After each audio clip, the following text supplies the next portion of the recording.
dernière vidéo du Postmess, puis checker, il y a Gaston juste en arrière qui fait la grosse épave. Des fois, le monde me dit que mon chat, il a pas l'air si gros, mais checker là comment il est placé, on voit que c'est quand même un costaud. Puis j'ai le petit Wilson qui est avec moi aussi. Quand je me suis mis à parler, il s'est tout de suite approché, mais il restera pas d'après moi, là.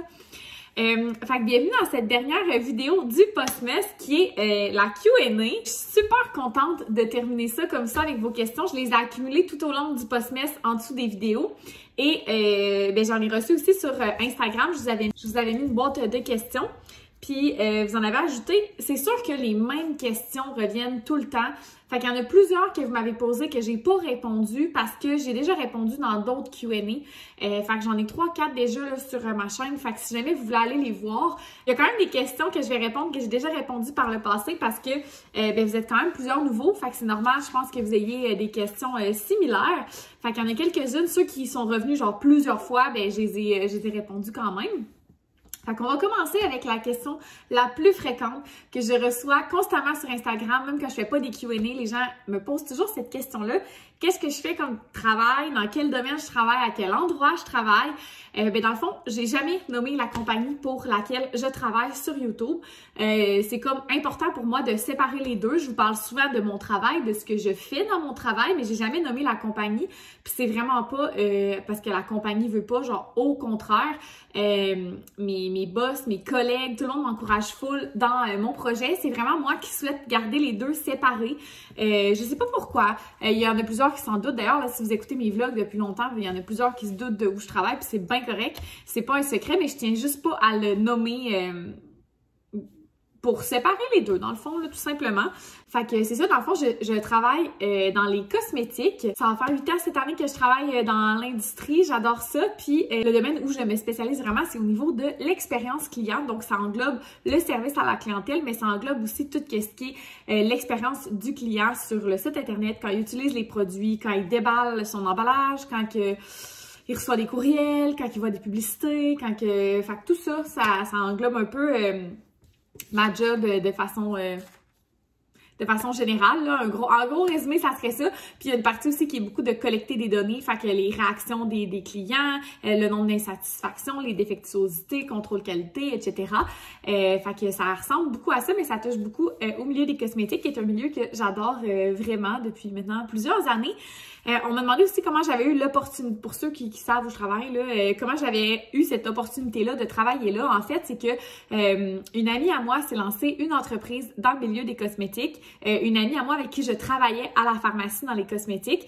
Puis j'avais vu passer sur Facebook qu'elle lançait son entreprise. Fait que moi, je quittais Los Angeles à ce moment-là. Fait que j'ai tout simplement écrit, j'ai passé l'entrevue, puis j'ai rencontré l'autre cofondatrice. Et ça a été le début d'une belle histoire d'amour qui s'étire depuis maintenant 4 ans. Donc voilà. Ensuite, on m'a demandé combien j'ai fait avec YouTube en 2022. J'ai regardé récemment, là, je me souviens plus du chiffre exact. Puis ça me dérange vraiment pas là, de vous le dire en toute transparence parce que je pense que les gens pensent souvent que YouTube, c'est un moyen de faire de l'argent rapidement. Il y en a que c'est vraiment ce qu'ils souhaitent, là, faire un gros sideline avec YouTube.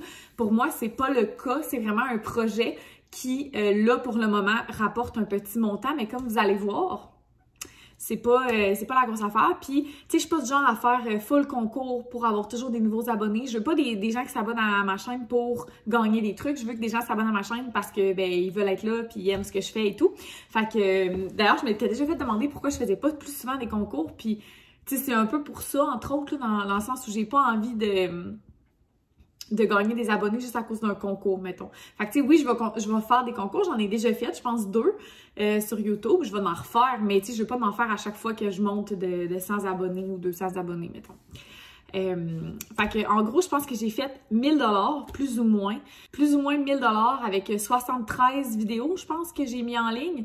Donc, faites le calcul comme vous voulez, là, c'est pas très payant. C'est sûr que plus tu as de gens qui écoutent tes vidéos, puis dépendamment de la période de l'année aussi, entre autres, en toute transparence, le moment le plus payant pour faire des vlogs, c'est le mois de décembre. Donc, ça coïncide souvent avec le Postmess. C'est là que les compagnies paient le plus cher pour mettre des publicités dans les vidéos parce que c'est le temps des fêtes. Fait que pas juste sur YouTube, là, partout sur Facebook, Instagram, les compagnies ont des plus gros budgets publicitaires. En janvier, c'est le moment le moins payant. Fait que quand je vous disais que, tu sais, je fais pas ça pour me mettre riche, c'est comme le pire moment pour mettre plusieurs vidéos en ligne. Fait que, tu sais, pour vous donner une idée, là, en janvier, en ayant mis, c'est plus que 20 vidéos, là, fait que 5 vidéos par semaine pendant tout le mois de janvier, je vais avoir fait à peine 200 $. Fait que c'est sûr, c'est mieux que rien, là, je chiale pas, whatever, mais c'est juste pour que vous sachiez, des fois, les gens, ils pensent que c'est comme facile, tu te lances une chaîne YouTube, puis tu te mets à faire full d'argent et tout. Non, c'est vraiment pas le cas. Fait que je vais vous le mettre ici, le détail, là, mais je pense que grosso modo, en 2022, j'ai fait comme 1000 $ environ, là, quelque chose dans ce genre-là. Fait que c'est pas la grosse affaire, là, mettons, là.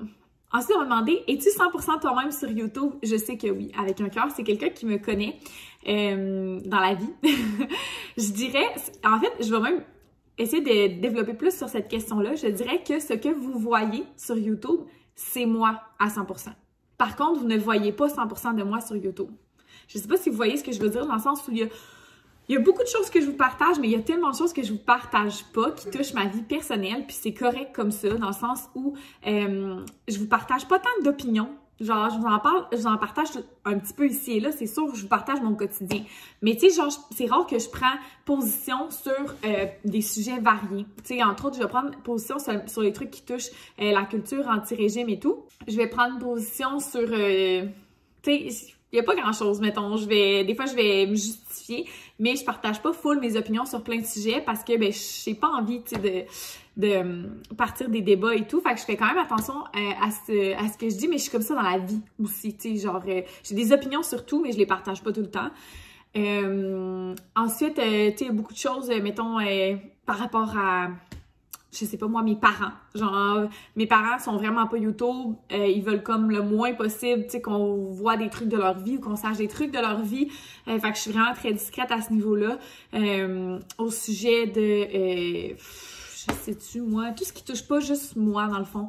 Fait que dès que ça touche Gab, sa famille, nos amis, il y a plein de choses que je vous partage pas, puis je pense que c'est correct aussi. Puis je pense que c'est correct comme ça, là, dans le sens où je suis quand même quelqu'un de très fragile aussi, fait que je montre pas nécessairement toujours les trucs qui me rendent vulnérable par peur d'être critiquée ou pas acceptée par crainte d'être rejetée ou whatever. Fait que ce que vous voyez, c'est vraiment moi, mais c'est juste que je vous montre pas tout de moi. Puis je pense que c'est correct aussi. J'y vais dans la mesure de ce que je suis à l'aise, puis du respect des gens qui m'entourent aussi, là. As-tu des regrets? Dans la vie, oui. Je sais que tout le monde dit tout le temps qu'il faut pas avoir de regrets et tout, mais je crois que tout le monde en a, c'est sûr, là. Je peux pas croire que personne ne regrette rien jamais. Moi, j'en ai un. Je vous ai jamais vraiment parlé de ça, je pense. Je vous ai déjà parlé souvent que j'étais proche d'une de mes grands-mamans, qui était ma meilleure amie. Ouais, j'en ai déjà touché des mots ici et là, mais j'ai des regrets par rapport à elle. Quand on était jeunes, mettons, elle disait toujours qu'elle avait peur d'être vieille, puis que quand elle allait être vieille, personne n'allait s'occuper d'elle, nanana. Puis en tout cas, tu sais, je me souviens qu'elle nommait toujours ça. Puis ma grand-mère, finalement, elle a développé de la démence précoce. Elle était quand même jeune. Puis ce qui fait que je m'en souviens très bien. Puis c'était comme, je trouvais ça vraiment difficile comme de la voir, ben pas dépérir, mais de plus nécessairement nous reconnaître ou de plus s'exprimer de la même manière ou quoi que ce soit. Puis je me suis juste comme, pas fermée, mais ouais, dans le fond, j'ai juste arrêté d'aller la voir pendant plusieurs années. Dans le fond, là, les dernières années de sa vie, j'allais juste plus la voir parce que ça me faisait vraiment de la peine. Fait que c'est vraiment... vraiment égoïste de ma part, je trouve. Et c'est ça. Autant qu'à cette époque-là, j'avais le feeling que plus tard, je me sentirais comme mal, me sentirais comme crotte de nez de tout ça. Ben, genre, j'étais comme pas capable. J'étais allée une fois avec mon amie Laurie. Je sais pas si elle s'en souvient, puis je pense pas qu'elle écoute mes vlogs. Mais Laurie, qui a déjà été une de mes colocs par le passé, elle savait que ça m'affectait vraiment, fait qu'à un moment donné, elle m'a proposé d'aller la voir, puis ça a été comme la dernière fois que je l'ai vue avant son décès. Dans le fond, la journée qu'elle est décédée, je suis allée la voir, puis elle avait vraiment changé, là. elle avait vraiment changé parce que, tu sais, veux pas, tu vas pas voir une personne âgée pendant plusieurs années, puis une personne âgée qui est malade, fait que, tu sais, elle avait maigri, elle était rendue avec les cheveux blancs, tu sais, moi, elle avait toujours eu les cheveux colorés, là, fait que, tu sais, c'est con, mais c'est ça. Fait que c'est ça, puis quelque chose qui me fait vraiment du bien, quand je pense à ça, c'est de savoir que ma soeur, elle a vraiment été là pour elle. Marie, c'est quelqu'un qui est capable d'être vraiment empathique sans être, genre, mettons, trop émotive, genre, dans des situations comme ça. Fait que je sais que Marie, elle allait comme y brosser les cheveux, mettre de la crème en main, prendre soin d'elle, dans le fond. Fait que ça me fait vraiment du bien de savoir que Marie était là pour elle quand que moi, j'étais pas là. Fait qu'au moins, elle était pas seule. Puis, tu sais, mon grand-père a pris soin d'elle jusqu'à la fin. Mais c'est ça. Je dirais que c'est peut-être... ben, pas c'est peut-être. C'est la chose que je regrette le plus. On va changer de sujet complètement. Une compagnie avec qui tu ne collaborerais jamais. La première affaire qui me vient en tête, c'est une compagnie avec qui j'ai déjà collaboré. Puis, je le dirais en toute transparence, ça enlève rien aux gens qui collaborent avec cette compagnie-là. You do you. Puis, genre, je jugerai jamais les gens pour les décisions qu'eux prennent. J'ai pris la même décision par le passé. J'ai fait 2 fois des collaborations avec cette entreprise et plus jamais. Je ferai des collaborations avec cette entreprise. Il s'agit d'une entreprise de bijoux. Donc, ça commence par Anna, puis ça finit par Louisa. Je trouve qu'il exploite énormément les créateurs de contenu. Je me souviens que quelqu'un proche de moi sur YouTube m'en avait parlé au début, comme quoi il trouvait qu'il exploitait un peu les créateurs de contenu et tout. Puis je suis 100% d'accord. Je pense qu'à cette époque-là, je connaissais pas ma valeur, puis je réalisais pas comme l'impact, mais cette compagnie, c'est ridicule, puis je regrette énormément. Je regrette pas d'avoir fait affaire avec eux, mais je regrette de pas avoir, de ne pas m'être mieux informée de ce que moi j'aurais dû demander. Fait qu'ils profitent énormément, je trouve, des petits créateurs de contenu. Puis ils profitent du fait qu'ils sont une grosse compagnie. Fait que je regrette pas d'avoir collaboré avec eux parce que à ce moment-là, c'est ce que je souhaitais. Puis je pense que c'est une compagnie qui a, somme toute, des belles valeurs, tu sais, au niveau environnemental et tout. C'est plus au niveau des créateurs de contenu que je trouve que c'est complètement ridicule. Puis c'est ça, tu sais, ouais. C'est ça.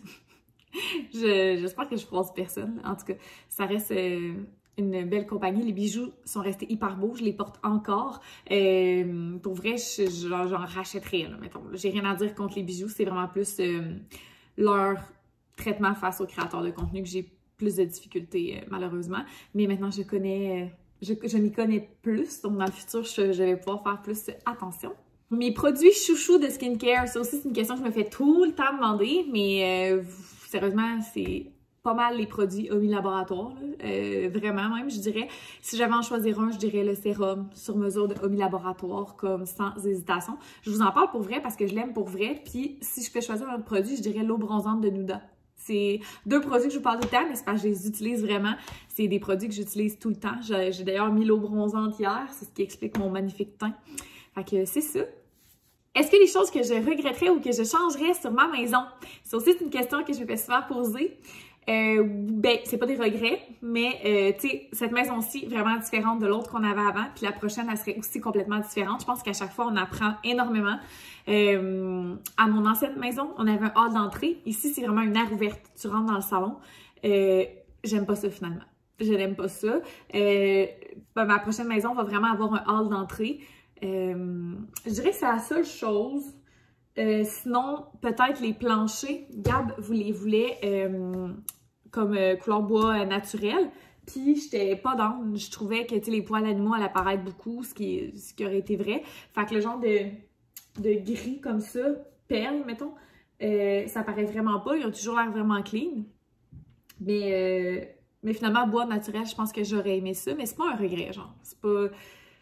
Non, c'est pas un regret, c'est juste que je pense que me rebâtir là, je prendrais peut-être bois naturel, mais je regrette pas du tout parce que je les aime vraiment, nos planchers, sérieusement. Je les aime beaucoup, mais sinon, c'est peut-être juste d'avoir un hall d'entrée. C'est vraiment niaiseux, là, mais ouais.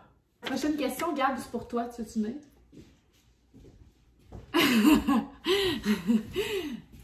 Fait que la prochaine question, c'était comment Gab vit avec le fait que tu fasses des vlogs? Comment tu vis avec le fait que je fasse des vlogs? Ben là, ça me dérange pas. Genre, c'est correct, là. OK. Puis, ça fait partie de la vie. Qu'est-ce que tu veux dire? Ben, je veux dire, ça fait partie de la vie, là. Moi, ça me dérange pas. Même que ça me fait plaisir, je pense. Plus que ce que... Ça me fait plus plaisir que ça me fait chier, ça. Ok. Je pensais que ça fait plus plaisir que ça en a l'air. Sûrement aussi. Il tient pas à être dans les vlogs, mais est-ce qu'il t'encourage à aller de l'avant avec YouTube et les réseaux sociaux? Oui, toujours. Je t'encourage dans tout, peu importe. Mais c'est pas que je veux pas être dans les vlogs. Non, que... mais que tu tiens pas à paraître, c'est vrai. Non, genre, non, tu dis c'est pas genre, sûr, attends avant de filmer. Non, c'est sûr que moi, genre, je fais pas de vlog genre, de moi pour vous. C'est plus pour Camille. Fait que ça me dérange pas de faire des apparitions, mais c'est ça. Ou bien si Camille me demande de faire des affaires. Mais... Puis tu sais, il est vraiment patient parce que, mettons, des fois, exemple, je fais à souper, puis là, je suis comme, ah, attends un petit peu, je vais prendre une photo. Ou ben, tu sais, mettons, cette semaine, j'ai fait un reel, puis j'avais comme besoin d'aide. Fait que là, je l'ai fait monter en haut, puis là, j'ai reparti à la douche parce que je voulais comme filmer des shots de texture dans la douche. Fait que là, tu sais, il m'aide quand je demande. Mettons, il s'en vient pas en courant, là.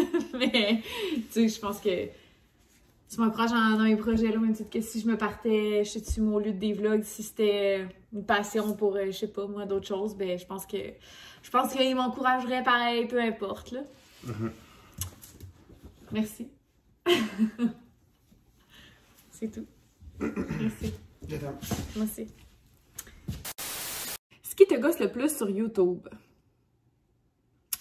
C'est dur un peu, ça, là. Je dirais que ce qui me gosse le plus, c'est que les vlogs ne permettent pas de montrer réellement qui sont les personnes derrière les vlogs. Autant que les gens peuvent partager full d'affaires avec vous et avec nous, on voit pas nécessairement qui ils sont vraiment. Tu